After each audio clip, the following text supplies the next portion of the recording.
Azərbaycanda fəaliyyət göstərən bir sıra yanacaq doldurma məntəqələrində vətəndaşların hüquqları ciddi şəkildə pozulur. Müxtəlif üsullarla maşınlara vurulan yanacağın həcmini azaldır və yaxud digər vasitələrdən istifadə edirlər.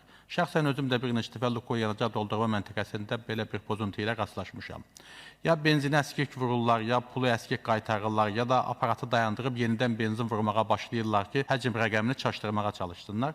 Bu hüquq pozuntusu 10 illiklərdir ki, davam edir və bugün də eyni pozuntular baş verməkdədir. Digər pozuntu isə müxtəlif yanacaq doldurma məntəqələrində vurulan benzinin həcmi ilə bağlıdır. Bilirsiniz ki, indiki avtomobillərdə elektron sistemdir və dolu çənlə qət olunacaq məsafəni aydın şəkildə göstərir. Necə olur ki, ayrı-ayrı məntəqələrdə bu 60-90 kilometrik fərq edir. Bəzilərində daha çox fərq edə bilir. Çünki benzin uğurlanır və bu rəqəm gündə 10 tonlarla ölçülür. Mən aidiyyatı qurumları bu sahədə nizam-intizam yaratmağa və vətəndaşların hüquqlarını qorumağa çağırıram. Təşəkkür edirəm, xanım sədr.